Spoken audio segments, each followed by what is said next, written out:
The debate about diversity, equity, and inclusion, more commonly referred to as DEI, is raging on X after the Claudine Gay resignation. It started with billionaire Mark Cuban going back and forth with author Ashley St. Clair as Cuban tried to defend DEI policies as important for not just his business, but all businesses. He says, quote, "Equity is a core principle of business. Put your employees in a position to succeed, recognize their differences, and play to their strengths wherever possible." You disagree with this, he asked, and he followed that up by posting this. "Running a company, as you know, is hard." In the IBM video, their CEO says that he wants the demographics of IBM to reflect the entire country. Could it be that's what puts his company in the best position to succeed? Question mark. Do you have a problem with that? He asked. And Ashley St. Clair responded, quote, "If the way you need to represent the country is by deliberately discriminating against white and Asian candidates on the basis of race, skin color, yes, I do take issue with that, as does the 14th Amendment of the Supreme Court. And while it's awesome that IBM is so successful, that is by no means determinative of what is morally right. IBM was incredibly successful when they were advancing Nazi tech as well. Not exactly the best metric for morality, especially for the company."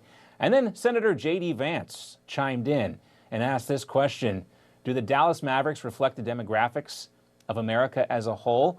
Elon Musk also chimed in, cool, so when should we expect to see a short, white, Asian woman on the Mavs? Questions we're going to look at right now. Let's welcome back our panel, Siraj Hashmi and Melanie Collette.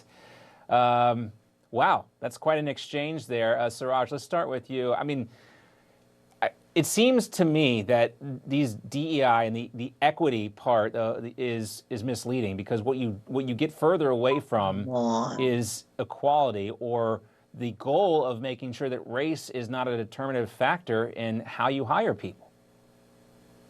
I recall Danny Polishek and Long sketch a few years back, basically a person who's woke, a person who's racist, basically saying what they agree on. And you find that they actually have a lot more in common, basic segregation of public institutions, private institutions. When you're seeing DEI, it seems like affirmative action steroids, right? The fact that they use the term equity, which typically means a financial investment or financial holding, the way that they bastardize the term, like, completely changed so many different words.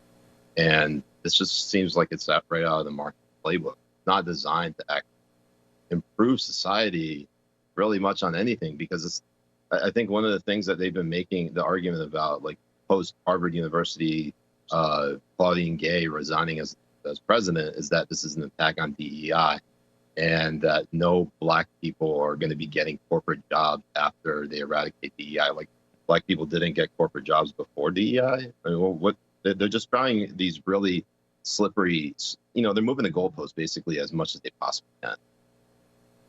Melanie, what do you think? They are. They've been moving the goalposts. They've been moving it. They moved the goalposts from equality to equity in the first place. And to Siraj's point, as a woman who looks similarly to Claudine Gay, I resent the fact that they're saying that this is an attack on black women and it's an attack on women who've cracked the glass ceiling. No, this is an attack on people who dishonestly obtained their positions. That's what this is an attack on. And it's maddening that you're going to use black women in particular to make that point.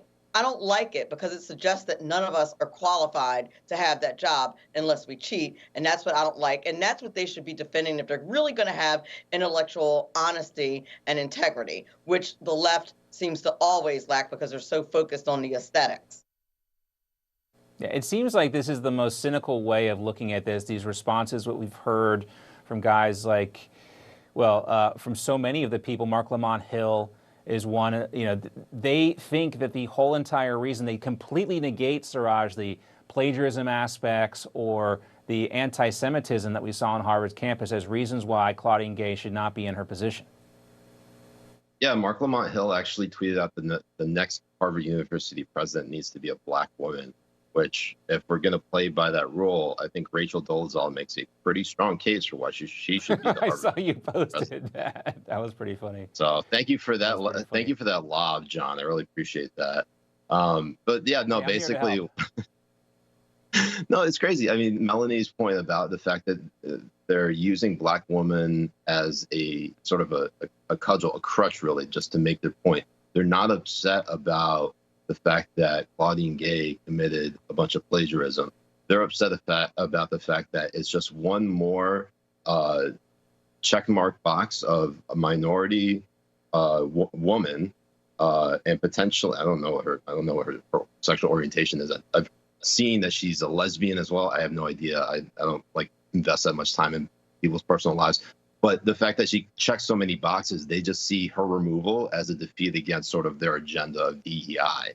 It has nothing to do with the fact that she got to her position dishonestly, as Melanie put it. And it's really unfortunate. It's the American dream that we all like know, sort of like as we're taught when we're younger, is completely different now.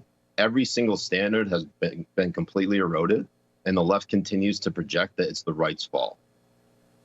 Exactly. The other thing too that I find disingenuous about this argument, Melanie, is that Claudine Gay had all the opportunities that anybody would want throughout her education. She went to an elite prep school. I believe she went to Stanford and someplace else as well before she got to Harvard. So it's not like she was pulling herself from her bootstraps.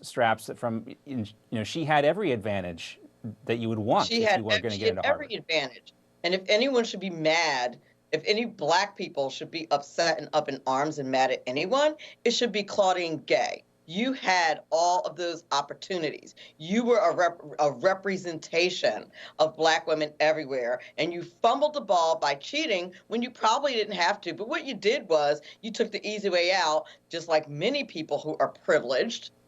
I don't know, it reminds me of some people that might not be the same color who they accuse of doing the same thing on the right. You did the same exact thing as soon as you got positioned to do so, ma'am. So if we want to be mad at anyone, be mad at Claudine Gay. All right, Melanie and Siraj, you guys have a great weekend. Great to be with you both. We appreciate it. Thank you, John.